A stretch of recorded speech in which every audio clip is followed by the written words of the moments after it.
welcome to Crashing Convos. This podcast is all about exploring the ups and downs of life, wellness, resilience, and everything in between through the arts of conversation. We'll also dive into deep discussions on existential questions, philosophical thoughts, and how we are a part of something bigger. By sharing my experiences along with those of my guests, I hope to bring you inspiration and essential direction through connection, which may help the listener begin to understand and unravel some situations they may be facing. To support this podcast, please subscribe, like, or share with someone you feel it may help. Thank you for your time and your presence.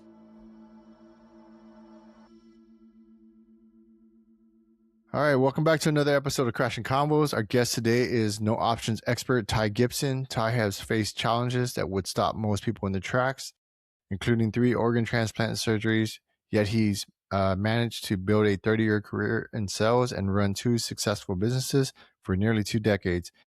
He's here to show us why having no options is actually an ultimate competitive advantage. Ty developed a mindset that has become his signature trademark. No options. It's when the belief that failure isn't an alternative, greatness becomes the only path forward. Ty is now focusing on his efforts and sharing his story to help others. So, as I've talked about on the podcast, one of the pillars for folks that are kind of going through life, right? Life is generally not easy for everyone. There's struggle for everyone, but if we can share our stories, and as Ty is doing that, one of those key pillars is resilience. So resilience is a skill and a strength, and it might seem easy to some, but it's definitely not easy. How you doing, Ty?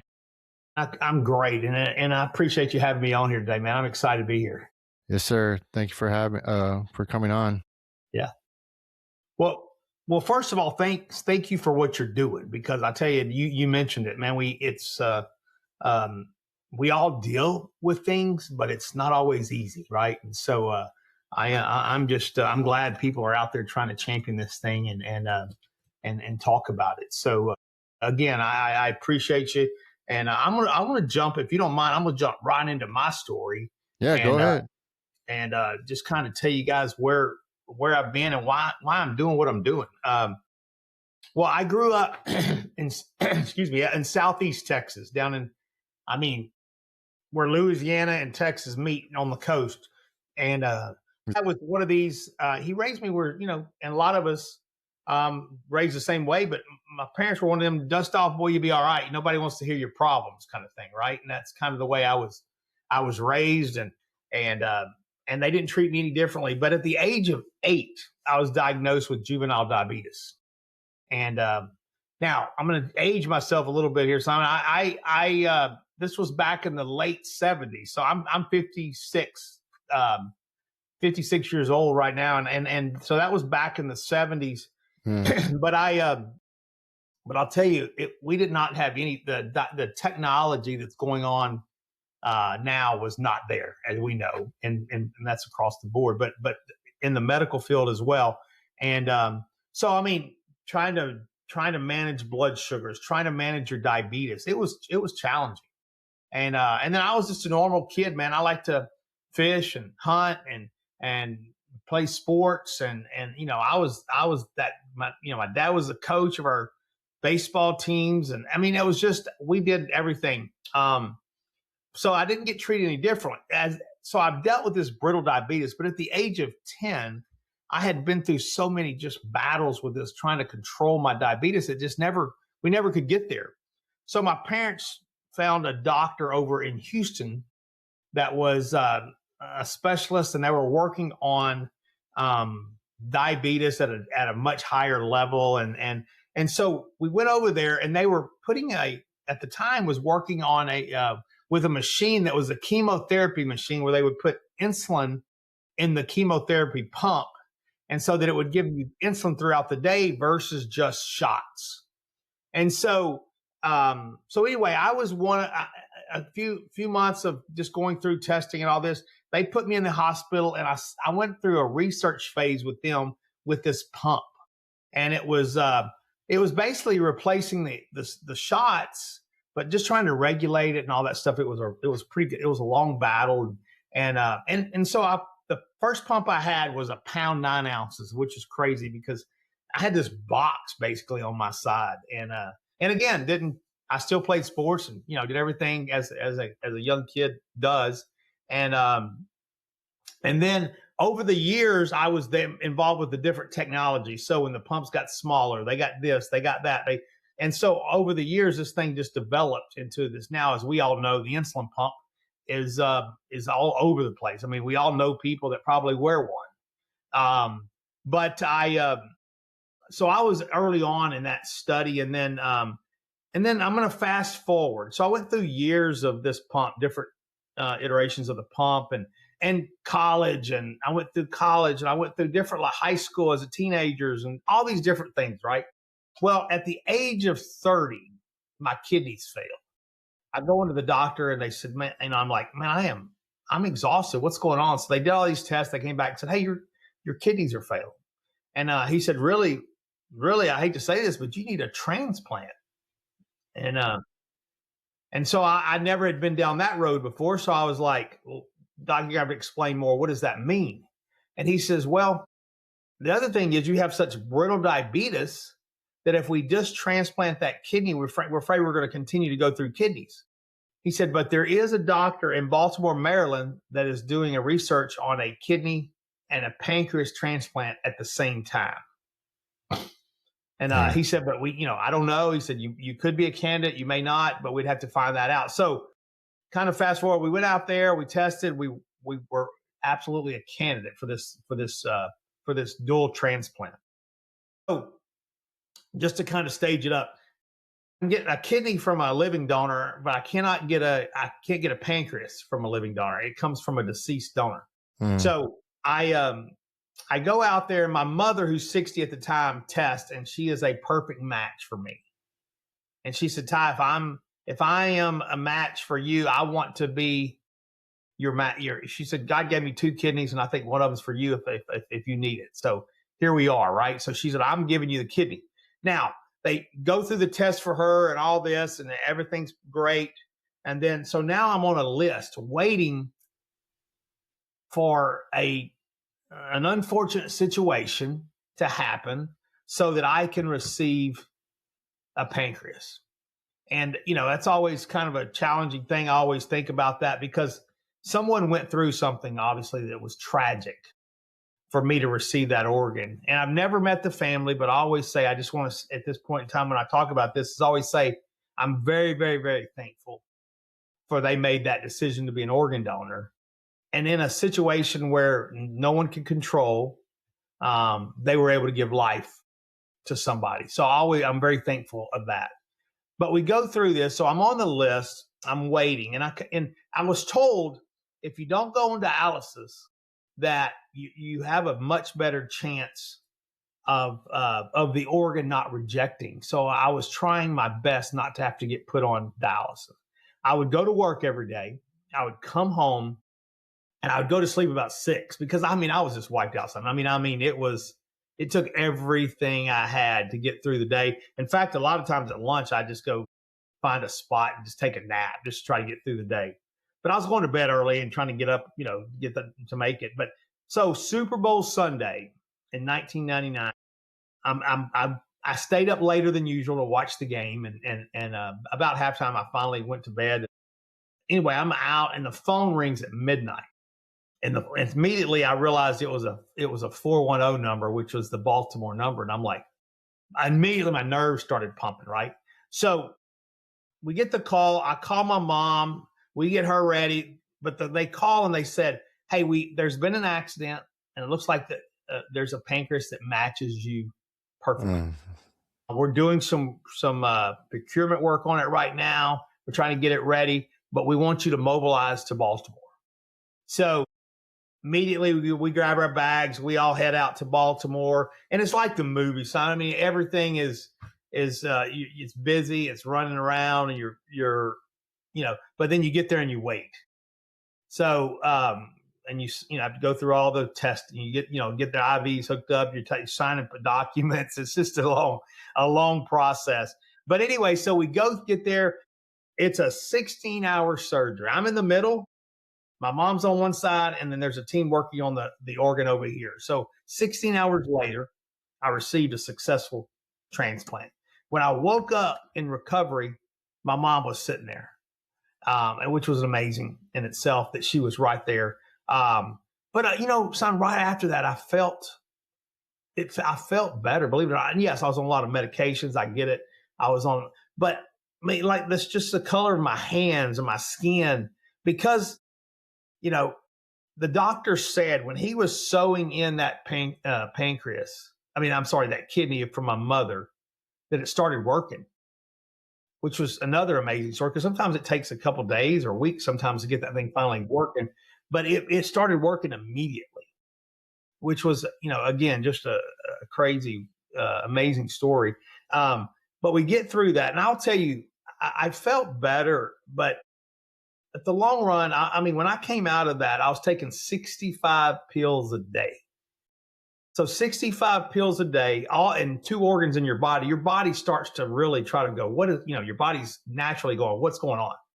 And so, I felt bad. I felt horrible. It'd go by the hour, like I feel good for a little bit, and then I feel bad. I feel good. It was just this battle for a long time. And they kept saying, Ty, just get through a year. Just get through the first year. It's going to be amazing. And what I didn't say was there had been 4 of these surgeries done, and 2 of them were not successful. So that was, you talking about when that phone rings, you get a little anxious because I have a 6-year-old daughter sitting at home with me. So it makes you really think about things. But I knew this. I knew that I wanted to make the choice to live a better life because I know being on dialysis, I would not be able to be there for her, to be there for me, to provide for her and so on. And so I didn't really have an option except to go after this surgery, right? I knew this was my route to have a better options in life. I did not want to sit around on dialysis and not be able to really, and plus dialysis doesn't last forever. You can't live on that lifestyle forever. So I chose the surgery. I got through it. It was after that first year I felt amazing. And so because of that person making that organ donation, and I kind of stop here for a minute and I want to talk because through that, there's a lot of lessons that I try to talk about because someone made that decision. I was able to get married. I was able to adopt my second daughter, and I was able to open up 2 businesses. And I always say, whatever we're going through, whatever adversity, and everybody deals with adversity in some form. I dealt with it this morning, trying to get some, things ready this morning. You never know, right? They're all different levels. Whatever that wall looks like to you, whether it be health or relationships or your career, there's a wall in front of us lots. But we've got to realize on the other side of that wall is some amazing things. Like I was saying, I've been able to adopt, get married, open businesses. And so that's been a awesome thing for me. But there were days I did not think I was going to even make it, or be there. And so I always try to encourage people right there that there is a light on the other side of that wall that we're all sometimes facing. And we face every day in some form. Sometimes the wall's higher than others, but there are stumps and walls and trips along the way that we always are dealing with. And that's life. Unfortunately, it's life. How long were you on the waiting list? I was on there about 8 months. So it wasn't a extremely long time. A lot of people wait for years, so I was lucky there. But some organs don't last forever. So my pancreas only lasted for 8 years. But what a lot of people don't realize, 8 years without having diabetes it's pretty cool. It was amazing. What's the day-to-day? Because I know that was your life, and I think oftentimes we overlook, or we don't, especially me, I don't understand that. Like I was blessed to have a life where I didn't have diabetes, right? But I don't know what that day-to-day is, right? Like how often were you in dialysis? Like compared to from when you that was your daily life, and then you got the organ transplant. Like, how much did your life change other than like energetically, right? Like the day-to-day time that you put into it and pain Yeah. and Well, it does consume you. You know, as a diabetic, obviously you're battling these blood sugars all the time. You're taking shots every morning at lunch. Every time you eat, you take, you injection. But then on dialysis, you go 3 days a week, and I would go from 4:30 in the morning to 9 a.m. and then I would go to the office. But I'll tell you, dang. dialysis, man, is a hopeless place. It's a hopeless place because you think about it. People are in dialysis waiting for an organ, hoping that someone donates an organ or they get well enough to be able to go receive a transplant. So it's a hard place. There were several times while I sat in dialysis that you would get to know the people around you because if I can draw the picture, kind of paint the picture of a dialysis center, you walk in and there's recliners all around this big room and all this machinery beside each one. And what it does is they hook you up and it cleans you. It basically takes your blood out, cleans it, and puts it back into your body because your kidneys aren't able to do that.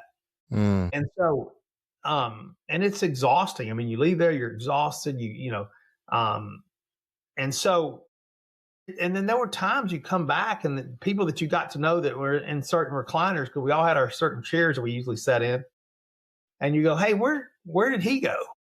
He didn't, he had this weekend was a really, we lost him.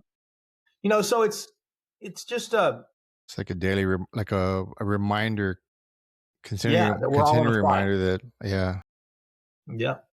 But, so, that was a crazy time, but like I was saying, organs didn't last forever. So I had a pancreas for 12 years. And then I had my kidney for 20 years. Now, over that time, like I said, I was able to open a business. I was able to get married. We adopted my daughter.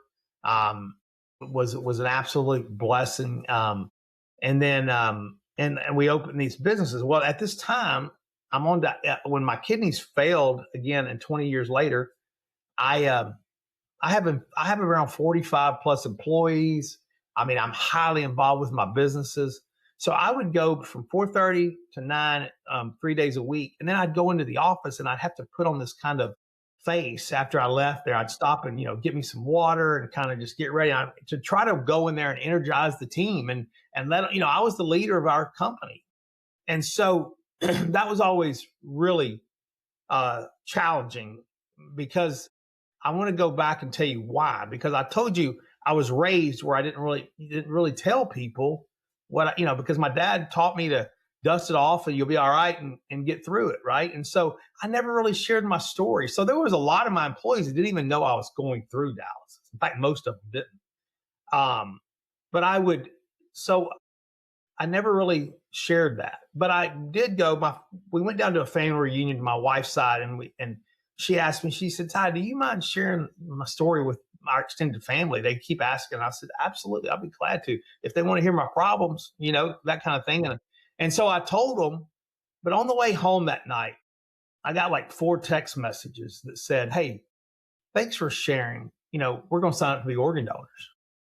And I was driving, and I thought, why am I being so selfish? If I can simply share my story and possibly save people's lives. So that really kind of changed my way of going, wow, I need to, if I could share, I will. And so I went through this a little bit longer, and my sister, as I was going through dialysis, my sister ended up being a match for me for another kidney. And so we're very hopeful, and we're going through it. And then right before the end, we found out my sister's kidney wasn't going to match because there was some filtrations on her side that were not to the numbers they needed. And we didn't want to take that risk for her. And so my wife, who is the absolute blessing to me in many ways, but she comes to me and she says, "Ty, I'm watching you struggle through this dialysis." She says, "What I want to go do is I want to donate my kidney and in return, somebody that has the same blood type as you donate theirs, and we get their kidney. Well, she thought she was A positive when she went in, but when she calls me, she's absolutely in tears. I'm like, Crystal, what's going on? And she said, you're not going to believe this. She said, I match you perfectly. So all that to say, 5 weeks later, I received my wife's kidney. And this was in 2019. And I'll tell you what, I have not felt better in my life. Now, I told you I was taking 65 pills a day when I took that transplant. Still to this day, I take 30 plus pills a day. But I'm happy to take 30 pills a day because I feel better than I ever have. Now, 4 or 5 of them are the anti-rejection meds, and the other ones are all the side effects from the anti-rejection meds. So I still take a lot of meds. But you know what? That's a small ask for me to still be here. But what I want to tell you too, you remember that 6-year-old daughter that I said I left that night? Last month, I was able to walk down the aisle. So I go back to saying the fight is worth the fight, because on the other side, there's some amazing things. And so that's kind of my story, Simon. And I know you probably have some, I know that's a little long-winded, but I apologize for going that long. Not at all. Not at all. Yeah, I do have questions, but now go ahead and finish your thoughts.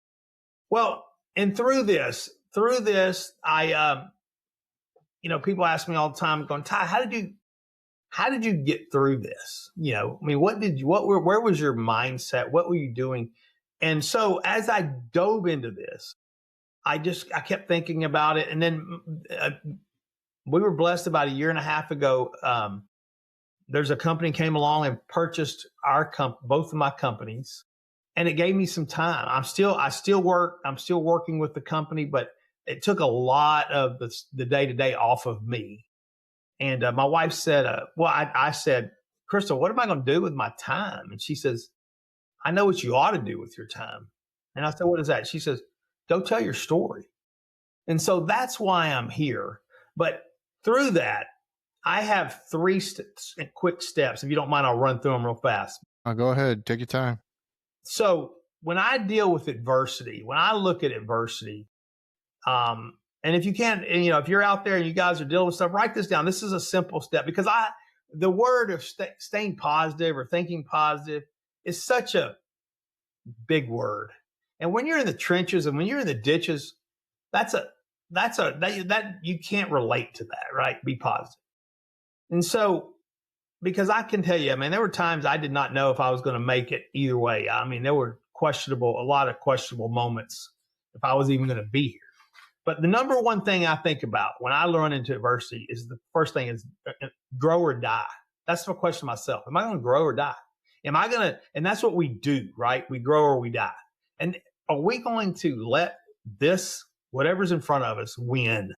Are we going to get better? Because a lot of times what we deal with can make us stronger. All it's doing is getting us stronger and getting us ready for the next steps.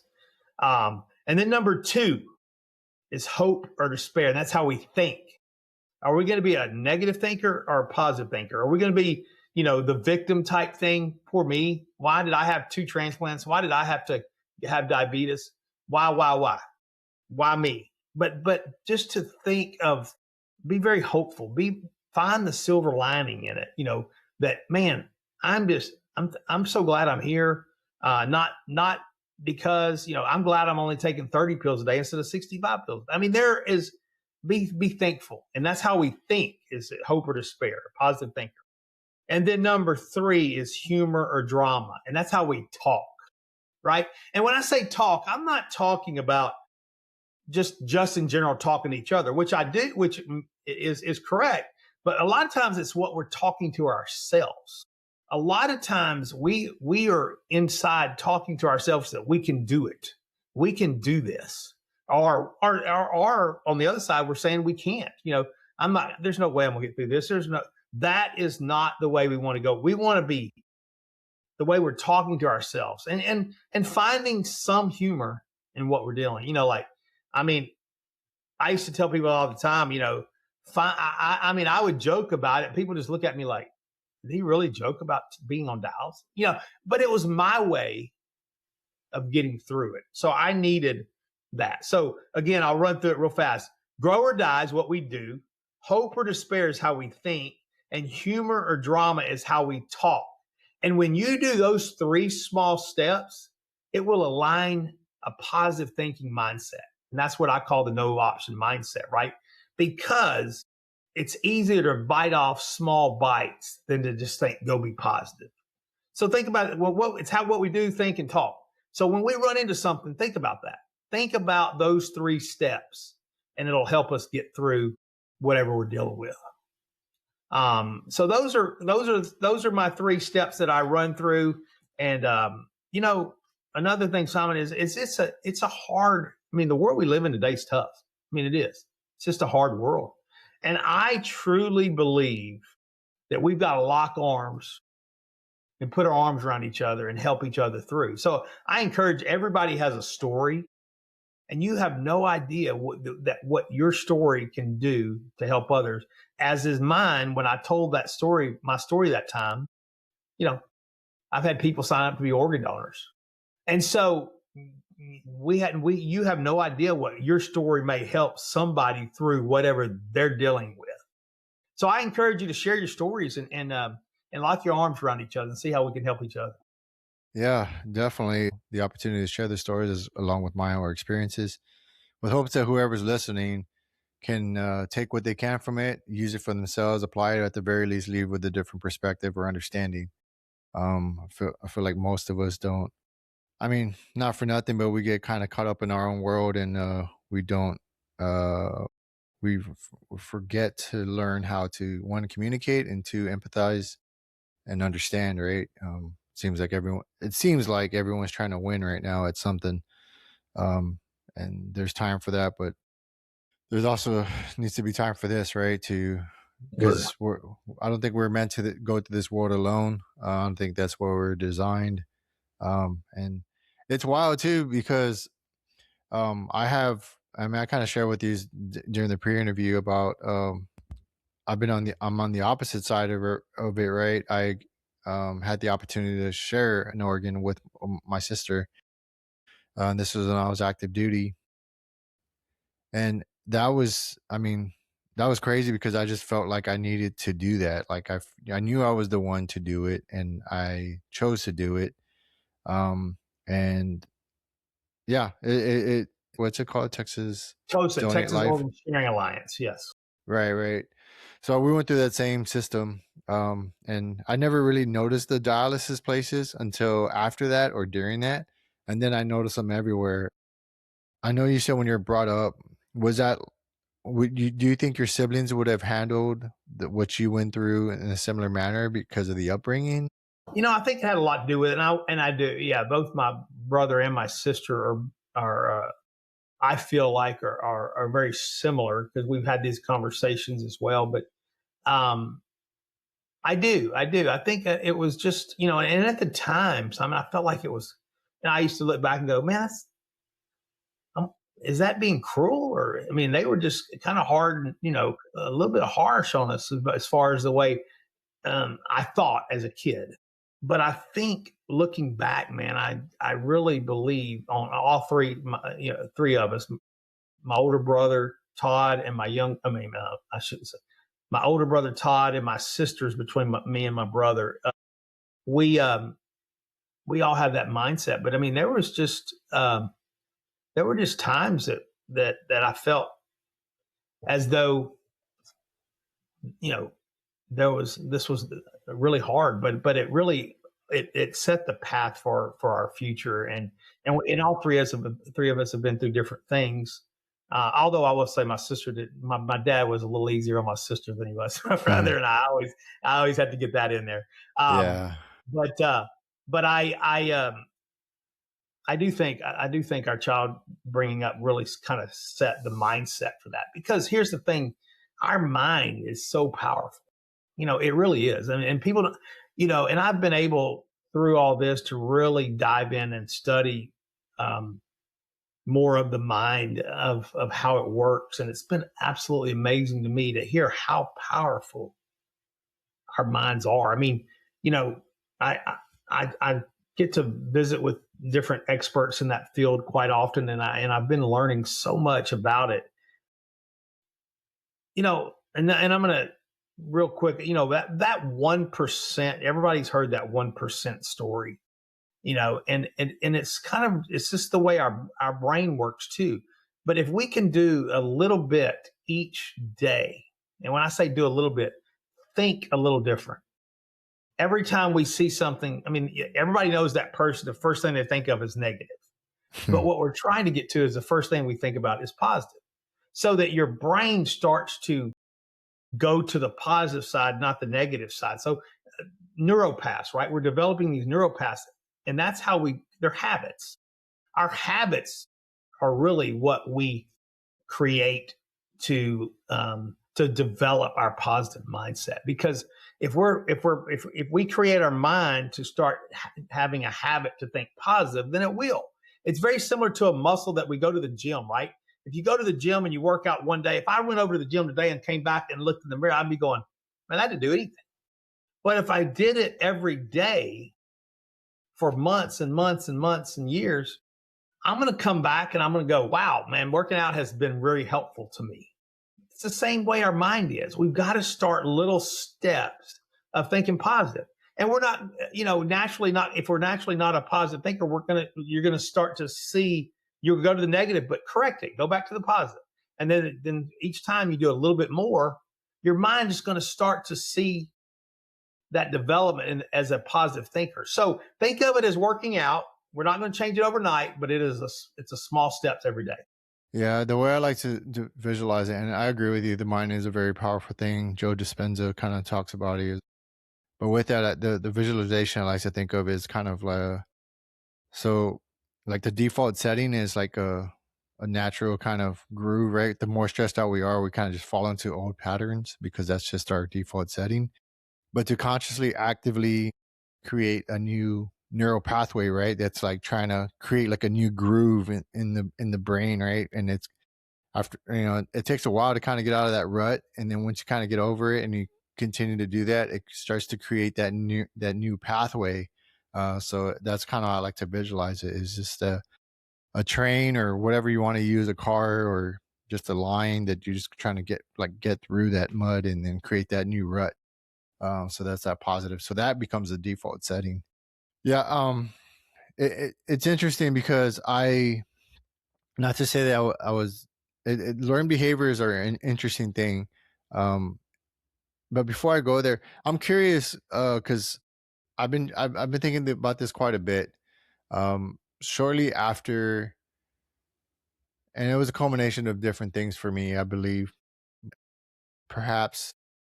So in Chinese medicine, they believe that the kidneys are the essence to the soul, right? That's correct. So with that, when I donated one of my kidneys, I'd say about shortly after I started to like decline into a depression. And like I said, it was a combination of different things. I really don't know what it is, but it's one of the things I'm kind of troubleshooting as I kind of look back at my life. But was that, did you find your wife or your mom to fall into any type of depression or low energy or anything after donating the kidney to you? You know, I mean, you do hear what you just said. You hear a lot, you know, after these type surgeries. But in our case, my mother, who was 60 at the time, seemed to have gotten through it relatively easy. But again, different generation, different times for her. But she seemed to have gotten through it pretty well. Now, my wife did very well. But it was a little bit tougher struggle for her, getting through it all and kind of recovering, and not only just from a mental state sometimes, but also from the physical, surgical part of it. Right? It was just the healing part of it, and when the healing, physically healing, and then also from a mental healing. I think it was a little bit different for her, but you do hear of kind of what you went through quite often these types of surgeries. Yeah, like physically, it's crazy because I think back and I'm like, I think it was, so going back to mindset, right, the determination aspect of it. So I donate the kidney, and then I was doing it in between a PCS, so that's post change station. So I was going from Germany, came back to San Antonio, did the donation. I only had like 20 or 30 days convalescent leave, and then I had to get to my next duty station. And then within that time, so as a duty station moving, thank God I had my wife with me, was very supportive and on many levels. We get to Boston, in process, whatever, and then um, I have a PT test that I didn't want to, like, I didn't want to make an excuse. I didn't want to get a profile for it, right? And I wanted to, in my mind, prove, right, that I was still, because I had to sign something saying that if I cannot return to duty, then this is an elective surgery, then therefore I forfeit like I have to get out. Pretty much I have to, get out of the service. And that was about 16 years in. But I was willing to do it. And then at the same time, I'm also trying to prove, right, like I'm still deployable, I'm still physically active. And I got, like the max score you can get was like 100. I got like a 93 or 94 on it. I didn't take any, I did sit-ups and push-ups and everything, right? I was pretty proud about that. And I continued on physically, like excelling, doing CrossFit and all these other things, right? Granted, my my diet and my drinking at the time didn't help the situation, but that's kind of like the military life. But and that's why I'd say I'm just curious of those things, because I know there's many things that lead to depression, right? It's many unresolved things that kind of come up, and for me, it's just like trying to troubleshoot, right, and understand it. But yes, mindset is key, and that's one of the things we talk about on here. The Just recently, maybe like 2 or 3 episodes ago, I had a mental performance coach on here that I've had on before, talking about mindset. He coaches athletes, and kind of helps them through injuries and stuff like that. But that's one of the things I also learned is, when I got out of the military, is how to start using my mind, right, and to help with any surgeries I had or anything like that. I would, especially like if I broke a bone, I would get the X-rays, and then I would see where the break was, right, on my wrist or wherever. Excuse me. And I would visualize that was part of my rehab in my mind. Like I would visualize it kind of healing together, like whether it's like little people working in there or whatever I had to do. Right. And more often than not, I would beat the timeline, because that was kind of like my game, right? My game was to get back on the bike riding again as fast as I could. And but that was a process as well. Because and within time, I had to learn how to, because I also learned, like, during all the injuries that I've had, like learning mountain bike and all these other things, was that you need to make time for and appreciate what happened. So you're like mourning whatever happened, and then transitioning consciously to the next step. All right, that happened. This sucks. Now let's get on to the next thing. Because if you don't ever address that, then you're constantly staying in with those cortisol levels staying high or whatever, because you've never like really mourned that step of the process. Does that make But yeah, sense? yeah, absolutely it does. In fact, I was writing a couple of things down. I think that, I mean, it is. Your mind can help in so many ways. And you mentioned a couple of things right there that I want to say though. First of all, and I've been wanting to say this. Thank you for your service. Oh, But but my two, to pleasure. donate your kidney in the middle of your active duty, and then to be able to go back and do PT and that quick turn. I mean, that's pretty amazing. So I hope you don't discount that at all. That you've done some amazing things. And I'm thinking, man, I was thinking back. I thought, there's no way after that surgery can you be able to go score a 93, 94 on a PT test. But you showed that, right? And like you said, you just a mental state and mental positivity, and man, I applaud you for what you've done, because that's really cool. Thank you. And this is my first time ever talking about this. Like I got asked to talk about it on another podcast, but for whatever reason, I didn't want to because Mhm. I don't it was I don't know why. I think it was for whatever reason I was telling my story in my head was that I would be bragging about it if I Mhm. was to talk about it and then take away from that experience. And perhaps I just wasn't ready to talk about it. I'm not Yeah. really sure. But it was interesting when I spoke to you during the pre-interview, and then you brought up, well, when you sent me the email, and then I looked up, like your website, Yeah. and then I saw that all that. I was like, wow, what are the chances that somebody would reach out to me and I mean, and potentially be able to answer some of the questions I've had for a long time, right? From somebody that has lived the other side of the experience, and it sounds like a few different times. You know, but I think what's cool too is the fact that I think people don't realize a lot of times that when someone does get an organ, I mean, the life they can live, right? Now, we all have choices, right? It's about choices. Um, but what lives can be changed through organ donation? Um, some are better than others. Unfortunately, they don't all work out perfectly. Um, but I'll tell you this, man. I mean, I am so thankful for people like you that are willing to donate an organ, because I, I wouldn't be here today if someone wouldn't have made that choice, you know. And again, I go back to the things that I would have missed out on, you know, um, opening a business, my marriage, my kids, um, walking my daughter down the aisle. Are you kidding me? You know, those are things that um, I would have missed. So, I mean, I just can't imagine um, any other way to tell how important organ donation is, because I think a lot of times people read my biography and you know, about me, and then they go, I mean, almost want me. They feel like I'm going to come out and I can't. You know, I'm going to be laying in a hospital bed because of what I've been through. Yeah. Because it does. I mean, in a lot of ways I shouldn't be here, but um, for the grace of God, I'm here, and I feel like I've got a mission to prove and to help others through it. You know, that's what it's all about, really. If you think about it, at the end of the day, helping others is if this is about. Yeah, I never thought I would be doing this. I consider myself to be a private introvert person.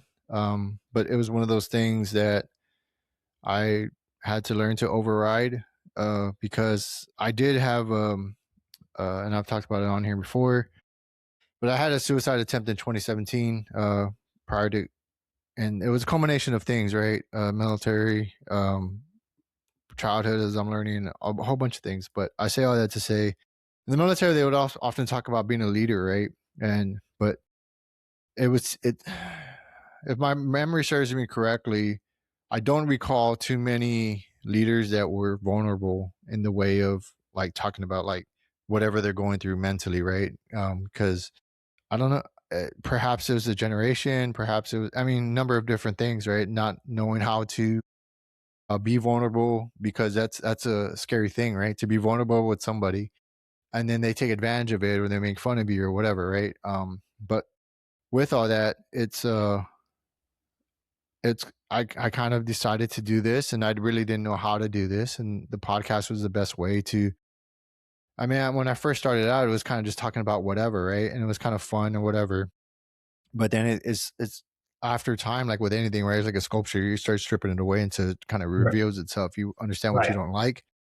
right, But one of those things is one of the things I started out with is to share my experience. That was definitely one of the core pillars, right? And another one was like another pillar was like God, right? To understand this bigger thing that right.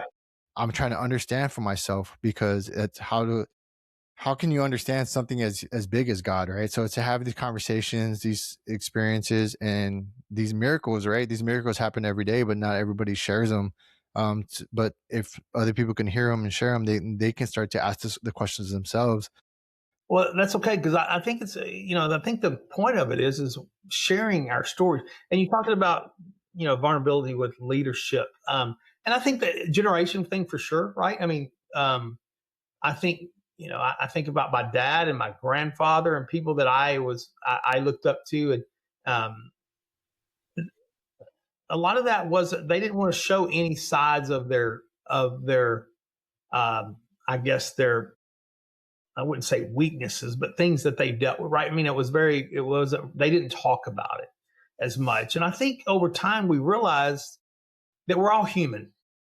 We're all human. We're all dealing with something. We're all dealing with a lot of things. And I think leadership has realized we're stronger.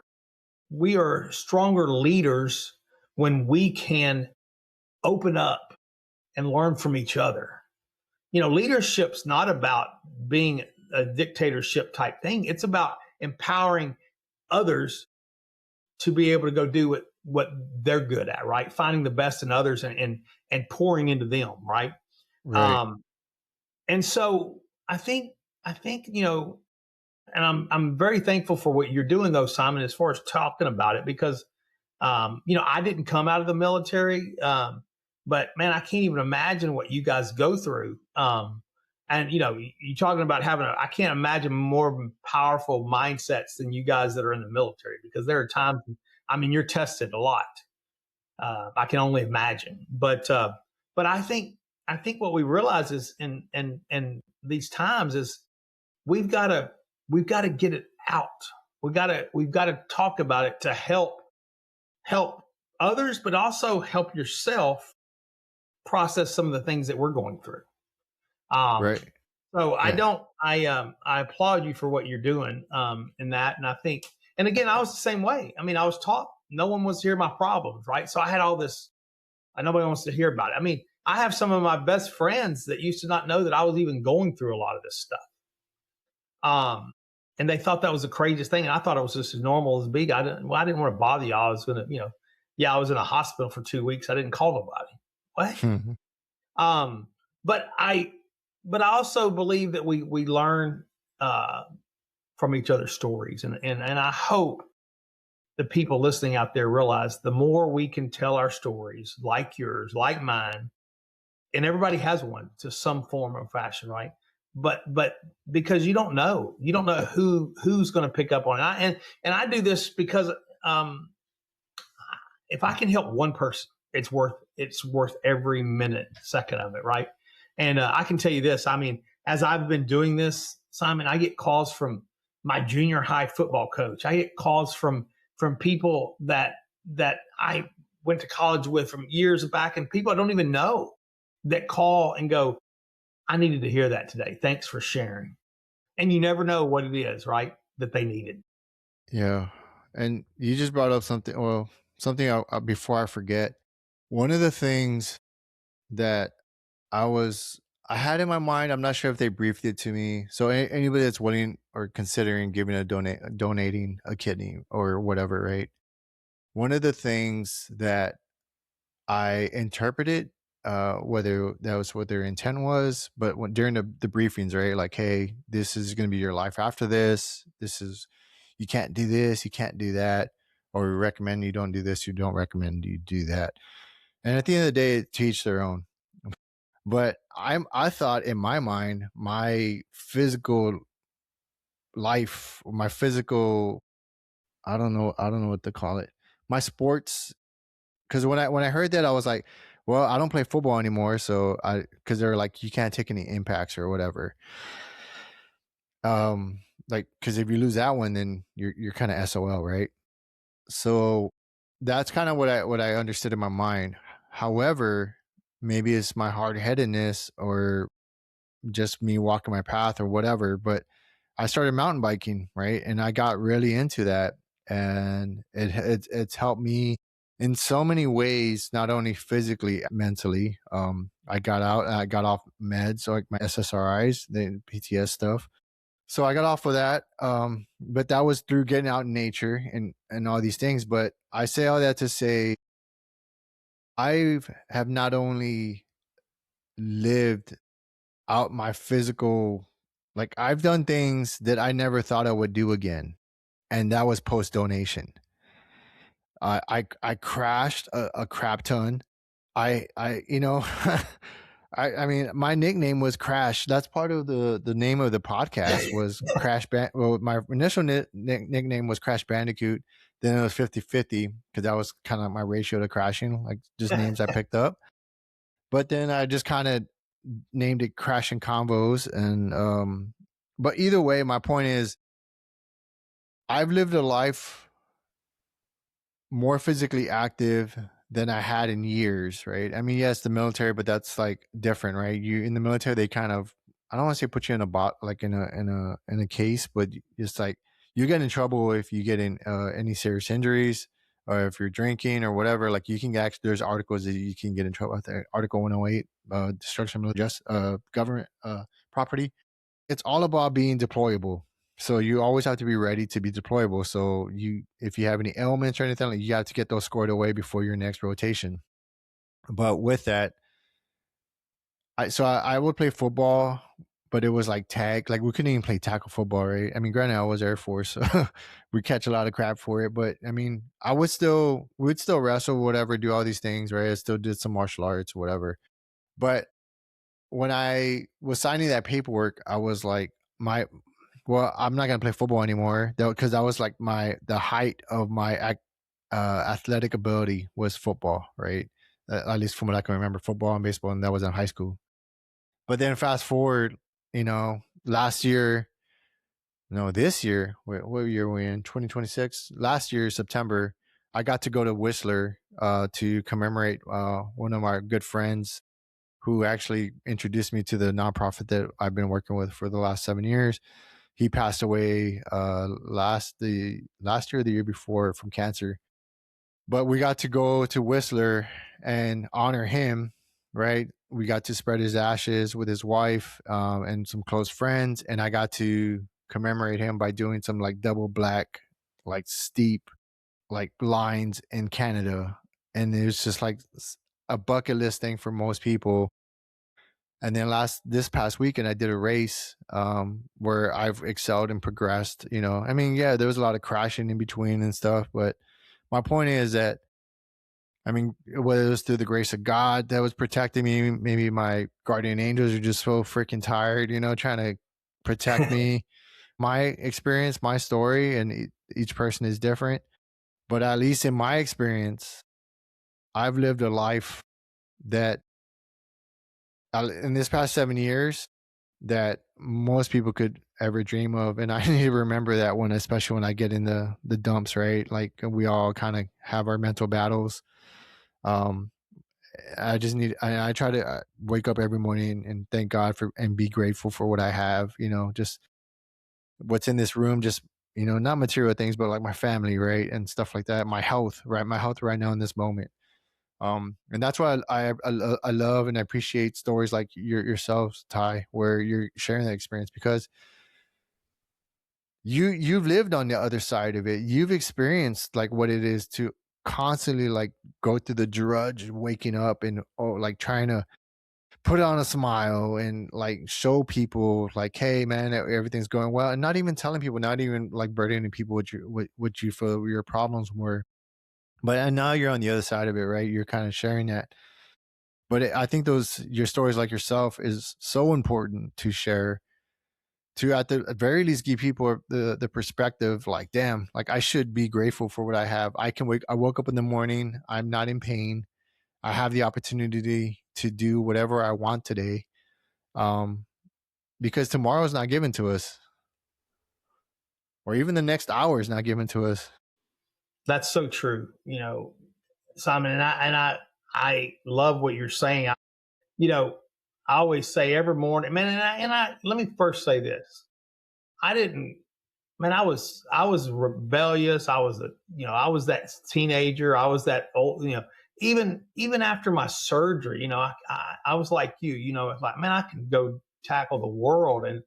And man, I was doing things I shouldn't. I mean, so don't anybody think that I've walked that perfect lifestyle, because I haven't. But I'll tell you this: I realized that we've been given a gift, and that's life. And every day when I step my foot on that floor every morning, I am so thankful as I call it, a bonus day, man. Today's just another bonus day, right? Just to be here. Man, we can get upset if if it's not the right weather or if it's not thing. But man, just sometimes I got to remind myself and I got to remind my family, hey guys, it's okay. Guess what? We're all here. We're all under this roof. We're healthy and we're here today. So let's make the best of today. Man, because life is short. Life is short. And, we've got to realize God's given us a gift. And we just want to make sure that we're very thankful for that. But I mean, I love hearing your story too, just as much as Sharon. And I'm thankful that you've gotten through what you've gotten through, because I'll tell you, that's a lot. But I hope whoever's listening that you've connected me, because there's a lot going on between your and my story that I feel like people can connect with. And again, don't be me and feel like nobody wants to hear it because they do. And it maybe not they maybe it's not that they want to hear it. Maybe they need to hear it. And because so what I encourage people to lock your arms, man, with your brothers and sisters, and let's just try to help each other through this time. Yeah, I feel I'll add to that. It's taken me a while. Granted, I'm not perfect either. Anybody that knows me, anybody who went to high school with me, like I was a knucklehead, even in the military. But I feel that God has allowed these things to happen, and I even coming to this point, right, in my relationship with God, I'm still working on that, my faith, and all these things. I have a ton of questions, and some of those questions I ask on here, and I talk with folks on. But with that, I do feel, and I do know that all the things that have been allowed to happen to us, tragedies, triumphs, miracles, everything in between, was meant to happen to us. So when we're in the place where we have the opportunity to share it with somebody else, that we share it. That's our testimony. Right? And hopefully that navigates us and brings us to a connection with God, right? That personal relationship. You don't need somebody in between to do that for you. You can do that on your own. But all those things that have happened to you is what makes it relatable to whoever it is that you're talking to. And I don't feel that any one person can bring somebody to God. I think God uses a bunch of people, and that's up to, like, God is the person that brings people to God, not you. That's right. You know what I mean? Does that make sense? It absolutely does, man. And I think a lot of us have questions there, Simon. And I'm not. And again, I was raised going to church all the time, and I'll be the first one to tell you, man. I was the first one running out of there to go. Yeah. I was the first one in with my mom, and I was the first one running out to go. So, I mean, I was born and raised in a church, but did I always do the right things? Absolutely not. But it's never too late, right? And I've been blessed to be around some really great people that have helped me understand it and dive into it more. And I will tell you, through my experiences, man, I mean, there's no way I would be here if it wasn't for the faith of God. And I've realized that too. I'm the first one to the prayer warriors with my mom. My mom's probably one of the biggest, and my sister's biggest prayer warriors I know. And I've seen them do some things that really I wouldn't be here without them. So, I mean, I just, I'm so thankful for, because, and I say all this because I think what we're talking about is nobody's perfect. And we all are dealing with something, right?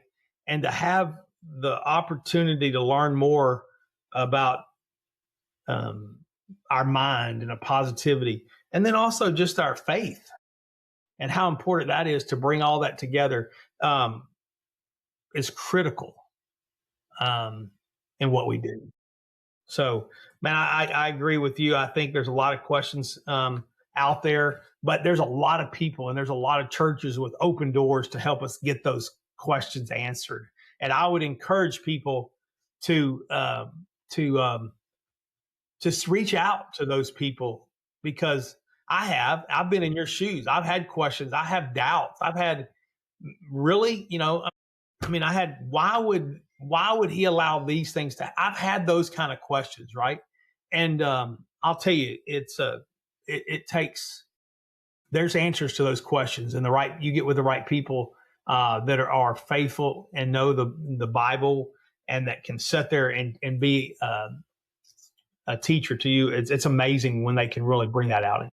Yeah, and I'll add to that because I've had a lot of those same questions, and I wasn't able to ask those questions growing up, and that's one of the many reasons why I got pushed away from it. But with that, it's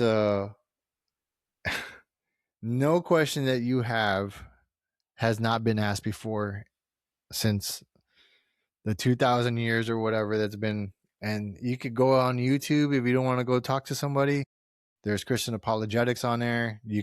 There's debates on there from highly intellectual folks, way smarter than I, that have had these debates, and the lost in translations of the texts in Greek to Aramaic and all these things. So you can dive into a rabbit hole like I have, and you can get those questions answered for yourself. I mean, that's one of the benefits of technology.